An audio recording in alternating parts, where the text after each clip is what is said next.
안녕하세요. 염현석 기자입니다. 여러분, 좋은 에너지의 조건은 무엇일까요? 이번 이야기는 이 질문부터 시작해 보려고 합니다. 사용하기 편하고 이왕이면 효율도 높으면 좋겠죠.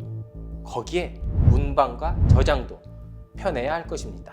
딱 이런 관점에서 현재 최고의 에너지를 골라보라면 저는 석유를 꼽을 것 같습니다. 하지만 석유의 경우 아쉬운 점이 하나 있는데요.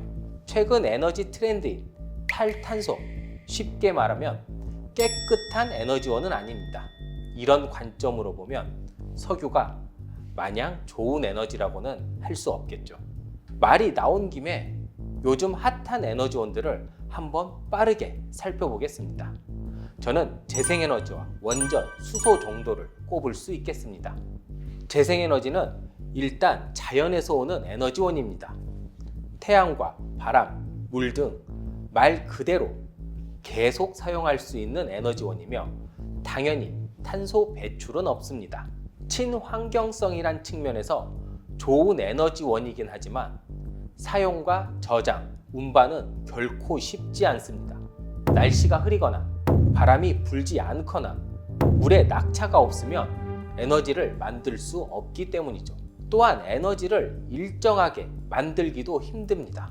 장단점이 분명하다고 할 수 있겠습니다. 물론 원자력 발전도 무탄소 에너지원이긴 합니다.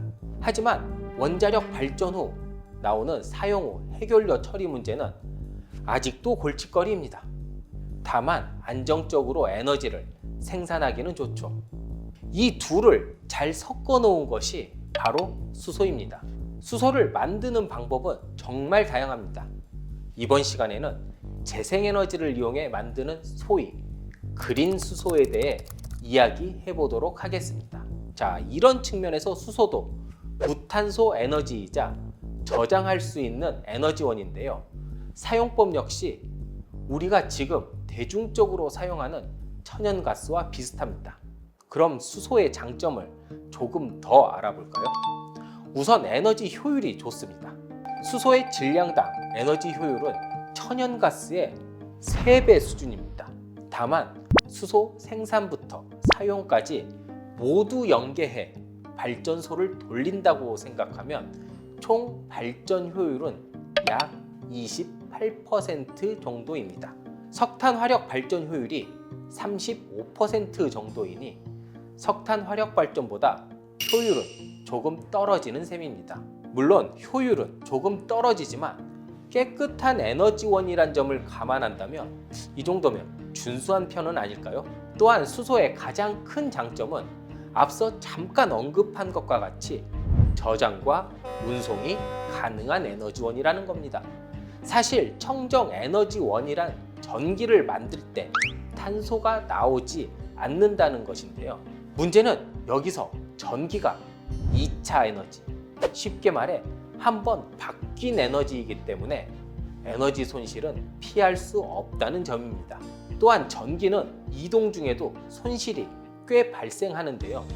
전선을 통해 이동하기 때문에 우리가 흔히 말하는 저항이 생겨 손실이 불가피하죠. 게다가 전기를 저장하는 것 또한 매우 어렵습니다. 요즘 가장 주목받고 있는 산업군 중 하나인 배터리가 바로 전기를 저장하는 수단인데요. 배터리 역시 저장 과정에서 지속적인 손실이 발생합니다. 핸드폰을 사용하지 않고 가만히 계속 두어도 결국 방전이 되는 것을 보면 쉽게 알 수 있습니다. 그렇다면 수소는 어떨까요?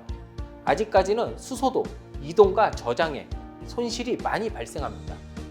2022년 1월 일본과 호주는 세계 최초로 액화수소를 공동으로 호주 멜버른에서 일본으로 옮깁니다. HESC 프로젝트로 불리는 이 시도는 수소의 운반과 저장 가능성을 타진하는 첫 번째 시도였습니다. 이 과정에서 정확한 수치가 확인되지는 않았지만 액화수소의 절반이 소실됐다는 이야기가 있습니다. 즉, 아직까지는 수지 타산이 맞지 않다는 겁니다. 하지만 수소 시대는 이제 막 시작했고 전 세계가 보여주고 있는 수소 생산 능력과 활용, 유통 능력을 보면 수소는 에너지원으로서 자격을 매우 빠르게 갖추고 있음을 볼 수 있습니다. 온실가스가 발생하지 않는 에너지, 거기에 적당한 효율에 저장과 이동성까지 갖춘 에너지원, 이만하면 수소가 궁극의 미래 에너지원으로 불릴 만한 자격은 갖춘 것이 아닐까란 생각이 듭니다.